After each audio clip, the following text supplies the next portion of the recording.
Hi friends, Anita ಗೋರಡ್ಡಿ ಕಿಚನ್ಗೆ ಸ್ವಾಗತ. ನಾನಿವತ್ತು finger chips ಮಾಡ್ತಾಯಿದ್ದೀನಿ. ಹೇಗೆ ಮಾಡೋದು ನೋಡ್ಕೊಂಡು ಬರೋಣ ಬನ್ನಿ. 3 ಆಲೂಗಡ್ಡೆನ ತೊಳ್ಕೊಂಡು ಈ ಥರ ಕಟ್ ಮಾಡ್ಕೊಂಡು ಹಾಕ್ಕೊತಾ ಇದ್ದೀನಿ. ಸಣ್ಣದಾಗಿ ಕಟ್ ಮಾಡ್ಕೊಂಡು ಹಾಕ್ಕೊತಾ ಇದ್ದೀನಿ. ಒಂದು 10 ನಿಮಿಷ ಬೇಯಲಿದು ಕುದಿಯೋ ನೀರಲ್ಲಿ. 10 ನಿಮಿಷ ಬೆಂದಾದಮೇಲೆ ಒಂದು ಸ್ವಲ್ಪ ಸಾಲ್ಟ್ ಹಾಕ್ತಾಯಿದ್ದೀನಿ. 10 ನಿಮಿಷ ಆಗಿದೆ. ಈಗ ತಣ್ಣಗಿರೋ ನೀರು ಹಾಕ್ತಾಯಿದ್ದೀನಿ, ಐಸ್ ವಾಟ್ರಿಗೆ ಹಾಕ್ಕೊಂಡು ಒಂದು ಸ್ವಲ್ಪ ಮತ್ತು ಕಾಟನ್ ಬಟ್ಟೆಯಲ್ಲಿ ಎಲ್ಲ ನೀರು ತೆಗಿತಾಯಿದ್ದೀನಿ. ತೆಗೆದು ಎಣ್ಣೆ ಕಾಯಿಸ್ತಾಯಿದ್ದೀನಿ. ಎಣ್ಣೆ ಹಾಕ್ತಾಯಿದ್ದೀನಿ. ಈಗ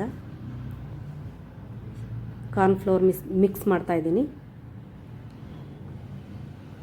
ಈಗ ಚೆನ್ನಾಗಿ ಮಿಕ್ಸ್ ಆದಮೇಲೆ ಆಲೂಗಡ್ಡೆ ಈ ಸ್ಲೈಸ್ ಕಟ್ ಮಾಡಿ ಇಟ್ಕೊಂಡಿದ್ದೀನಲ್ಲ ಅದು ಮಾತ್ರ ಹಾಕ್ಕೊಳ್ಳಿ.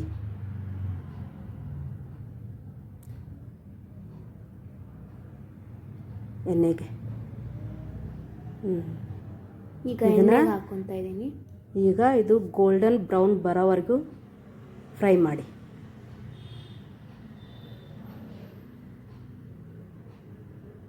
ಈಗ ಒಂದು ಪಾತ್ರೆಗೆ ಹಾಕ್ಕೊಂಡು ಸ್ವಲ್ಪ ಅಚ್ಚ ಖಾರದ ಪುಡಿ, ಒಂದು ಸ್ವಲ್ಪ ಸಾಲ್ಟ್ ಹಾಕಿ ಚೆನ್ನಾಗಿ ಮಿಕ್ಸ್ ಮಾಡ್ಕೊಳ್ಳಿ.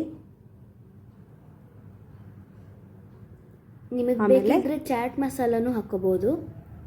ಆಮೇಲೆ ಆಯಿತು, ರೆಡಿ ಆಯಿತು ಈಗ ಫಿಂಗರ್ ಚಿಪ್ಸ್.